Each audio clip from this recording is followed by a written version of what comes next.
आज से हमारा स्टार्ट हो रहा है एडोब इलस्ट्रेटर का फुल कोर्स, जिसमें हम बिगिनर से एडवांस तक सीखेंगे। मैं बता दूं कि कुछ लोगों का कन्फ्यूजन होता है कि एडोब इलस्ट्रेटर और फोटोशॉप सेम होता है, हम कौन सॉफ्टवेयर सीखें। देखिए, फोटोशॉप और इलस्ट्रेटर बहुत फर्क होता है।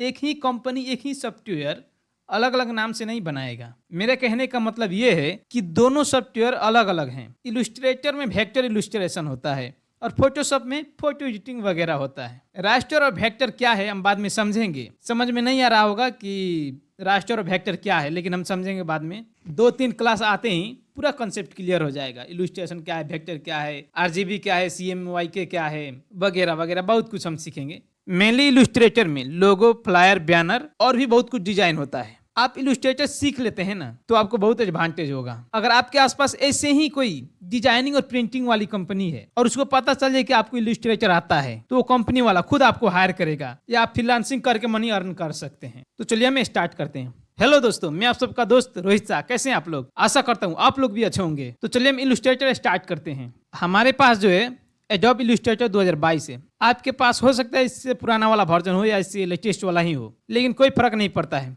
इसमें ही हम ऑल ओवर काम क्लियर कर देंगे। तो देखिए, हमारा स्टार्ट हो रहा है एडोब इलस्ट्रेटर। थोड़ा देर वेट कर लेते हैं। देखिए, आप जब इलस्ट्रेटर स्टार्ट करेंगे तो आपका इंटरफेस भी कुछ ऐसा ही दिखाई देगा। नया फाइल लेने के लिए या क्रिएट न्यू पे भी कर सकते हैं। मेरे क्लास में तो पेन और डायरी लेकर बैठना ही पड़ेगा, क्योंकि बीच बीच में शॉर्टकट कीज और जरूरी बातें बताता रहता हूं। तो बार बार वीडियो देखने से अच्छा है कि डायरी और पेन लेकर बैठें और बताई हुई बातों को नोट करते जाएं, ताकि बाद में वीडियो देखने की आवश्यकता ना पड़े। हम डायरी से ही काम चला लें। Ctrl+N न्यू फाइल के लिए, या यहाँ पर क्रिएट न्यू कर सकते हैं हम।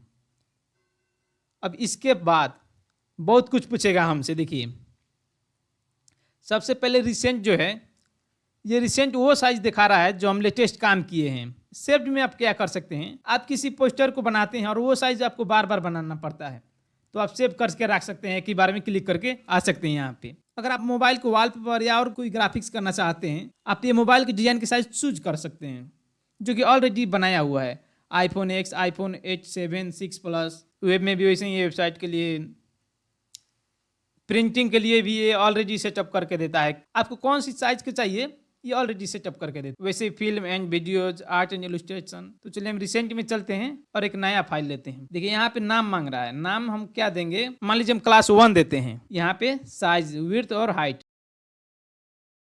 हम रिसेंटली मिलीमीटर में है, अब मिलीमीटर में ही रहने देते हैं। ये पोर्ट्रेट और ये लैंडस्केप। जब यहाँ पे क्लिक करेंगे तो आपका इलस्ट्रेशन जो होगा, जो वर्क स्पेस होगा, पोर्ट्रेट होगा, और जब यहाँ पे आप क्लिक करेंगे तो लैंडस्केप होगा। और सब जो दिख रहा है ना यहाँ पे, हम बाद में समझेंगे, क्योंकि ये अभी ज़रूरत नहीं है। हम 1-2 क्लास आते ही सब कॉन्सेप्ट क्लियर करते जाएंगे। तो चलिए हम क्रिएट कर देते हैं। देखिए, ये इलस्ट्रेटर का इंटरफेस है।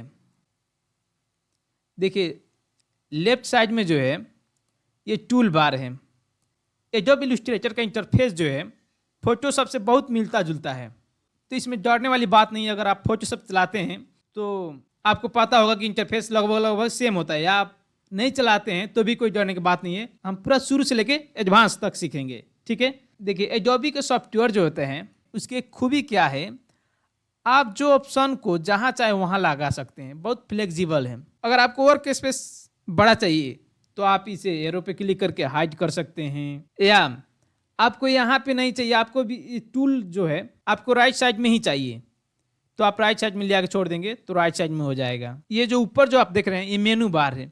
मेनू बार में अलग अलग ऑप्शन होता है, हम इसे भी बारीकी से पढ़ेंगे। देखिए, तो चलिए इसे जहाँ का है वहीं लगा देते हैं। मान लीजिए आपका वो इंटरफेस जो है बिगड़ गया, तो आप क्या करेंगे, तो आप विंडोज में जाइए, वर्क स्पेस में जाइए और रिसेट इसेंशियल कर दीजिए। फिर जैसा का तैसा हो जाएगा, मतलब कि जैसे स्टार्ट हुआ था वैसे ही हो जाएगा। देखिए, सबसे पहले हम सिलेक्शन टूल पढ़ेंगे। सिलेक्शन टूल या मूव टूल हम बोलते हैं। इसका शॉर्टकट की होता है भी से हम सिलेक्ट करते हैं। देखिए, सिलेक्शन टूल को समझने के लिए हमें रेक्टेंगुलर टूल को समझना होगा। रेक्टेंगुलर टूल क्या करता है, हमें कोई ऑब्जेक्ट ड्रा करके देता है। देखिए, जैसे कि मैंने ये सिलेक्ट किया और जैसे मैं क्लिक करके ड्रैग करूंगा, ये एक ऑब्जेक्ट बना देगा।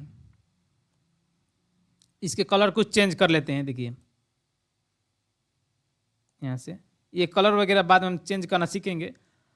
अभी हम ये सीख रहे हैं कि रेक्टेंगुलर टूल से ऑब्जेक्ट ड्रॉ करते हैं। ये कॉर्नर में जो डॉट दिखा रहा है इसका मतलब है कि इसमें और टूल हैं।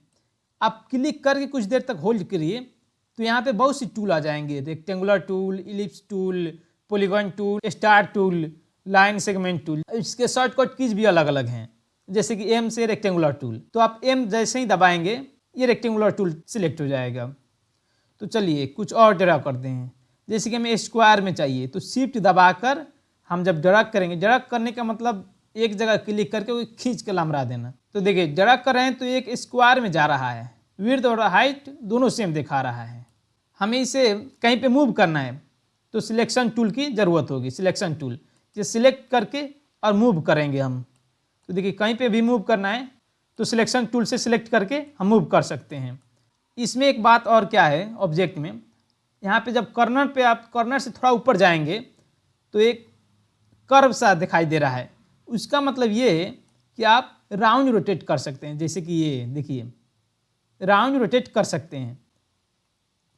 ये जो डॉट डॉट दिख रहे हैं ये रीअरेंज बॉक्स है। जैसे कि थोड़ा और छोटा चाहिए था तो मैं क्या करूँगा, इस पर क्लिक करके थोड़ा नीचे की तरफ ड्रैग करूँगा तो ड्रैग करते ही ये छोटा हो जाएगा। बॉक्स का काम तो समझ गए आप।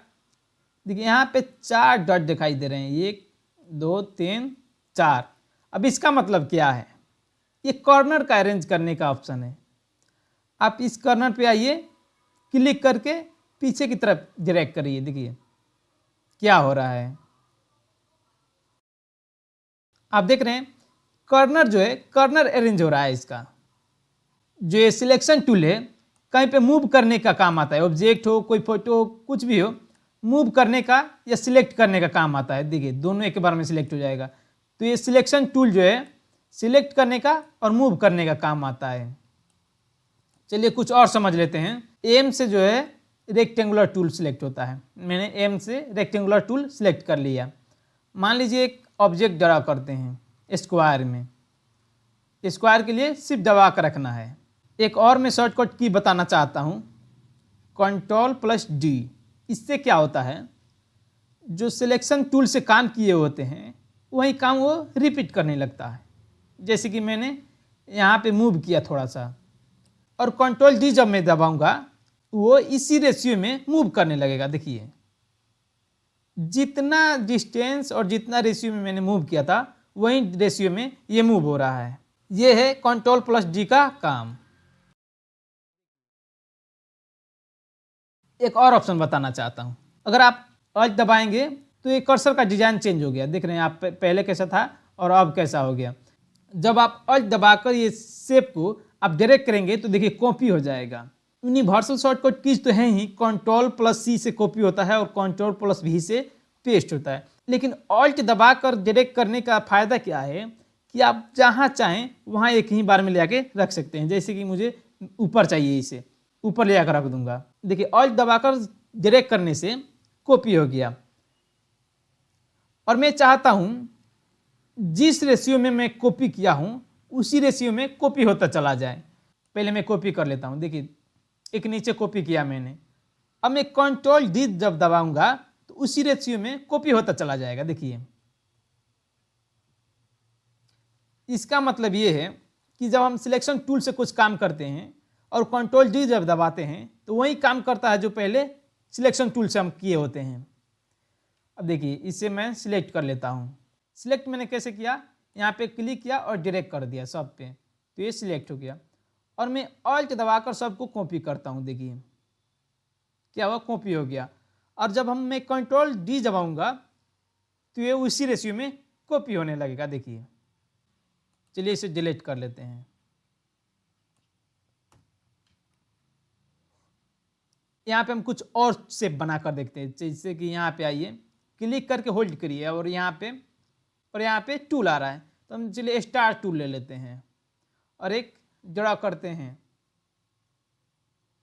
और जो है मेरा वर्क स्पेस है, वर्क स्पेस से बाहर में काम हुआ है वर्क स्पेस जो ये व्हाइट दिख रहा है हमारा वर्क स्पेस है, इसी में हम काम करते हैं। इससे बाहर जो काम जाए वो नहीं दिखाई देता है। और जैसे कि यहाँ पे आप देख रहे हैं वर्क स्पेस में थोड़ा ही भाग आया है स्टार का और कुछ भाग है बाहर है। इसका मतलब क्या हुआ कि हमें इतना ही भाग दिखाई देगा जो वर्क स्पेस में है। इसके लिए हम सिलेक्शन टूल सिलेक्ट करेंगे। सिलेक्शन टूल का शॉर्टकट की क्या है, भी, और भी से सिलेक्ट करके हम बीच में ड्रैग कर लाएंगे। यहाँ पे हम रख देते हैं। कर्नर पर जो दिख रहा है जो बॉक्स, इसका मतलब क्या है, इसे छोटा बड़ा करते हैं हम। कुछ ऑब्जेक्ट ड्रा हुआ है या कुछ फोटो वगैरह है, उसे छोटा या बड़ा करना है तो ये कर्नर पे दिए हुए बॉक्स का काम आता है। ये कैसे काम करता है, माउस इस पे ले जाइए, इसका एरो जो है चेंज हो जाएगा। देखिए दोनों की तरफ एरो हो गया, मतलब ऊपर भी ले जाओ नीचे भी ले जाओ। इस पे माउस क्लिक करके आप नीचे भी ले जा सकते हैं, ऊपर भी ले जा सकते हैं। लेकिन मैं चाह रहा हूं जिस रेशियो में इसका शेप बना है उसी रेशियो में छोटा या बड़ा हो। इसके लिए शिफ्ट दबाना है, पहले भी मैं बता चुका हूं। शिफ्ट जब दबा कर करते हैं तो देखिए कहीं भी कर्सर ले जाएं उसी रेशियो में छोटा बड़ा हो रहा है। लेकिन मैं जब शिफ्ट छोड़ूंगा तो देखिए छोटा या बड़ा आपके कर्सर पे डिपेंड होगा कि आप कर्सर किधर ले जा रहे हैं। ये बॉक्स का काम जो हमें छोटा या बड़ा ऑब्जेक्ट करके देता है। चलिए हम कंट्रोल और जेड, देखिए कंट्रोल और जेड से क्या होता है, बैकवर्ड। जो हम इस शेप को बिगाड़े हैं तो एक स्टेप पिछाड़ी जाएंगे तो ये ठीक हो जाएगा। तो कंट्रोल और जेड लिख लीजिए आप। तो चलिए हम इसे कुछ छोटा कर लेते हैं, जैसे कि यहाँ ड्रैग करके ऊपर ले जाते हैं, छोटा हो गया। और कॉपी करने के लिए क्या है, अल्ट दबाकर ड्रैग कर दीजिए। और कंट्रोल जी से क्या होता है, उसी रेशियो में डुप्लीकेट होता है, जैसे कि मैंने पहले बता चुका हूँ। तो देखिए ये क्या करता है, उसी रेशियो में डुप्लीकेट कर रहा है। माना कि मुझे और चाहिए तो सबको सिलेक्ट किया और ऑल्ट के साथ फिर मैंने ड्रैग किया।